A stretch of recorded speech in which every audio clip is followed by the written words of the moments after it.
નેત્રંગ તાલુકામાં બેન્ડ પાર્ટીના બેફામ ભાડાથી આદિવાસી પરિવારો દેવામાં ડૂબી રહ્યા છે, જે અંગે મામલતદારને આવેદનપત્ર પાઠવવામાં આવ્યું હતું।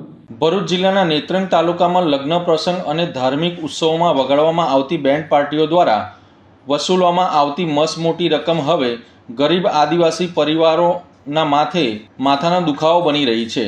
આ બાબતે જાગૃત નાગરિકો દ્વારા નેત્રંગના મામલતદારને લેખિતમાં રજૂઆત કરવામાં આવી હતી ને તેઓ પર તાત્કાલિક નિયંત્રણ લાવવાની માંગ કરી હતી।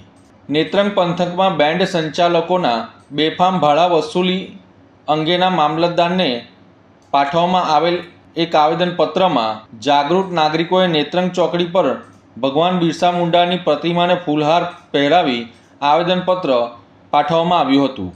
બેન્ડ પાર્ટીઓના માલિકો દ્વારા ટૂંકા સમયગાળા માટે 1 લાખથી 1.5 લાખ રૂપિયા જેટલી તોતિંગ રકમ વસૂલવામાં આવી રહી છે।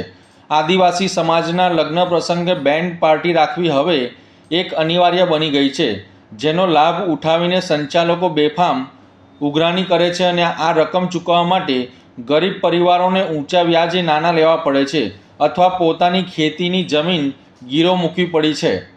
પેઢી દર પેઢી દેવાના ચક્રમાં ફસાતા આ પરિવારો માનસિક તણાવ અને આર્થિક સંકટનો સામનો કરી રહ્યા છે, જે સમાજના વિકાસ માટે મોટો અવરોધ બની રહ્યો છે। આ માત્ર એક પ્રસંગનો ખર્ચ નહીં, પરંતુ આખા સમાજના ભવિષ્ય સાથે જોડાયેલો ગંભીર મુદ્દો છે। આ પ્રકારની લૂંટ પર સરકારી તંત્ર દ્વારા લગામ લગાવવી જરૂરી છે, જેથી સામાન્ય માણસ દેવાના ડુંગર નીચે દબાઈ ન જાય અને સારી રીતે પ્રસંગ પૂર્ણ કરે તેવી માંગ કરવામાં આવી હતી। તારીખ 23/2/2026 ના રોજ બેન્ડ પાર્ટીના વધતા જતા ભાવને એક ચોક્કસ રકમ નક્કી કરવા બાબતે આજે અમે મામલતદાર સાહેબને આવેદનપત્ર પાઠવ્યું છે, જે સમાજને હિતને લક્ષી છે। બેન્ડ પાર્ટીઓ દ્વારા જે બેફામ રકમ વસૂલવામાં આવે છે, જે યોગ્ય નથી અને ગરીબ પરિવારોને આની આર્થિક પરિસ્થિતિ પર ખૂબ મોટી અસર પડે છે, જેના લીધે આ લોકો ગરીબ પરિવારો જે હોય તે આર્થિક પરિસ્થિતિને લીધે આગળ ઉભરી શકતા નથી। તો આ બેન્ડ પાર્ટી વાળાએ એક ચોક્કસ રકમ નક્કી કરવી જોઈએ અને સમય મર્યાદા, જેમ કે એ લોકો 11 વાગે ચાલુ કરે અને 2 વાગે એ યોગ્ય સમય પણ નથી, 9 વાગે ચાલુ કરી અને ઓછામાં ઓછા 9 વાગ્યાના સમય ચાલુ કરે અને 1 વાગ્યાની ગાળામાં એ સમાપ્ત કરે, એવો અમારો એક મંતવ્ય હતું। અને બીજું કે બેન્ડ પાર્ટીઓ જે સોશિયલ મીડિયાનો ઉપયોગ કરીને અને જે બોલે છે કે અમે આજે અહીંયા આવવાના, કાલે ત્યાં આવવાના, એના દ્વારા એ લોકોના જે ફેન હોય એ લોકોના ગ્રુપના જે માણસો ત્યાં જઈને અને જે વગર આમંત્રણે પણ ત્યાં જઈને એ લોકો ઝઘડા કરતા હોય છે, જેને એક ધ્યાન દોરવાની વસ્તુ છે। બસ આટલું કહીને હું મારી શબ્દને આદિવાસી આજરોગ અમે નેત્રંગ તાલુકા મથકે અમારા નેત્રંગ તાલુકાના ઘણા આગેવાનો વાલિયાથી વાસુભાઈ અને પ્રકાશભાઈ જેવા ઘણા આગેવાનો એ અમારા નેત્રંગ તાલુકા મથકે જે અમારા સમાજમાં જે ખરાબ રીતે દૂષણો જે ઘૂસી રહ્યું છે બેન્ડ પાર્ટીઓનો, એ બેન્ડ પાર્ટી અમારા સમાજના જ એના માલિકો પણ છે અને એમાં જે પણ આયોજક કરતા છે ને જેના ઘરે પ્રસંગ થાય છે એ પણ અમારા આદિવાસી સમાજનો જ છે।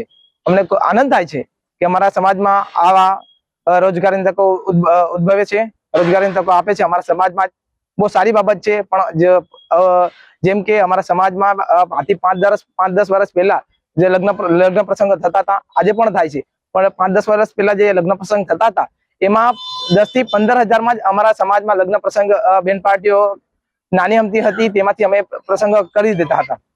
પણ આજના સમયમાં બેન્ડ પાર્ટીઓના માલિકો મોટા મોટા આ ટેમ્પાઓમાં મોટા મોટા સાધનો લઈને આવે છે અને ખોટી રીતના 1.5 લાખથી 1,20,000 જેવી બહુ મોટી રકમ લઈને અમારા સમાજમાં અમારા આ માતા પિતાને કે વડીલોને દેવાદાર કરે છે, જમીનો મૂકીને પણ દેવું કરે છે, પર્સનલ લોન લઈને પણ દેવાદાર બને છે, પોતાની સાધન સંપત્તિ મૂકીને પણ દેવાદાર કરે છે અને પોતાના બાળકોને છોકરાના છોકરીના લગ્ન પ્રસંગ કરે છે। જેવી બાબતથી અમારા સમાજમાં આ કુપોષણનું એક સમય કુપોષણ જેવી થઈ રહી છે। અમારા સમાજમાં આંધળી લૂંટ થઈ રહી છે અને લગ્ન હોય તો આમંત્રણ વગર પણ જે બીજા યુવાનો આવી અને કોઈકના આ ગરીબના ઘરે પ્રસંગ હોય તે ડખો કરે છે, તે પ્રસંગને ખોટી રીતના હેરાનગતિ કરીને જે પ્રસંગને હેરાનગતિ કરીને તે પ્રસંગને તોડી નાખવાની કોશિશ કરે છે, ખરાબ કરે છે। જેથી આમંત્રણ વગર આવતા નવયુવાને પણ મારી અપીલ છે કે કોઈના ગરીબના ઘરે પ્રસંગ હોય તો તે પ્રસંગને ખરાબ ના કરવું અને વ્યવસ્થિત રીતે નાચી કૂદીને જાઓ, કોઈ વાંધો નથી.